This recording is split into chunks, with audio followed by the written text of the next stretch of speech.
Welcome back to the Mark Goldbridge Show. Oh, I'm just waking myself up there from the Man City clips. Boring. You're listening to the Mark Goldbridge Show on talkSPORT, streamed live on YouTube. Remember to be in with a chance of being Coral's best of the best. Give us a call, 03717 22 3344. Text us 81089 or tweet me at Mark Goldbridge. Of course, I'm having a bit of banter with Man City fans. There might be some watching. Are they showing a bit of vulnerability at the moment? They were down to 10 men for a large portion of that game. They left it late at the Etihad with a 2-1 win against Fulham. Haaland did have a goal chalked off for offside, by the way, which was marginal. So it wasn't like it was just the penalty. But an interesting stat for you here, I've just been handed. Erling Haaland has 19 goals. He's got more Premier League goals than Manchester United have got this season so far. So let's go into it. Get your calls in. Give you some comments there. VB channel says you're jealous, Mark.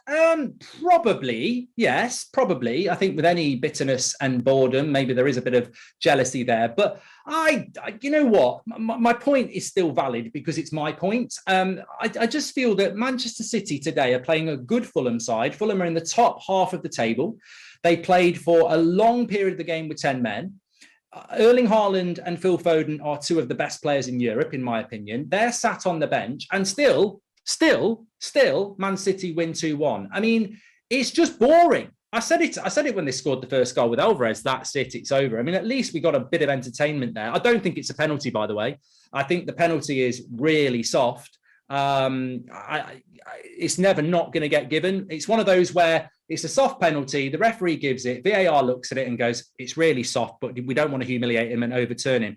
If the referee hadn't given it and it had gone to VAR, they wouldn't have given the penalty because they'd basically they're just backing the referee up there. And it's a soft penalty. But to be honest with you, I think Man City did deserve to win the game. And that's my point. It's not like Fulham were robbed. Fulham played terrible with 10 men. They didn't know what to do. Man City are just too good. They've got some of the best players in Europe on their bench, and they still managed to win with 10 men. Look, I've said it many, many times before. Man City, I don't know what's going to stop Man City. They've got the open checkbook. They've got the best manager in the world. They've got the best striker in the world. They've got some of the best players in the world. De Bruyne was fantastic today. Bernardo Silva was on a different level. Phil Foden's on the bench. They're subbing off £100 million Jack Grealish and picking him now and then. They've just got so much. And Man City are basically the lottery winner who moves on to Millionaires Row. And everyone goes round and says, do you want to come round for a party? And they get invited round for a party. And it's like, how did you make your money? Well, I just entered a few numbers on the lottery. Great. That's really interesting, isn't it? Let's go and talk to John, who made it through, I don't know, some credible invention or something like that. But yeah, anyway. It is what it is. What the Cancelo was a penalty. So, yeah, the Cancelo penalty was definitely a penalty, but I don't really think that the Kevin De Bruyne one was. In all honesty, I don't think it was. Name Erling Haaland's goal that got you off your seats, says Lucy Tom. Look, they're fantastic. That's the thing. I'm not in any way saying that Pep Guardiola isn't the best manager in the world and Man City aren't one of the best teams in the world. But I do think the Premier League would be a lot better without them. And people will say, well, Manchester United dominated for years and years, but I don't think it felt the same, to be honest. I mean, look, I enjoyed those times, but I don't think it felt the same.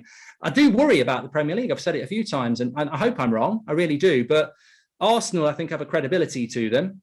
They're sort of doing it against the odds. Everybody's sort of, I mean, even I'm a bit of an Arsenal fan, because if Arsenal don't stay with Man City, then the Premier League is going to be over by Christmas. It's only, when you look at it like that, the only reason this Premier League is interesting is because Arsenal are defying logic. Even Arsenal fans are like, I can't believe what we're doing. If Arsenal weren't doing that, this Premier League would be over.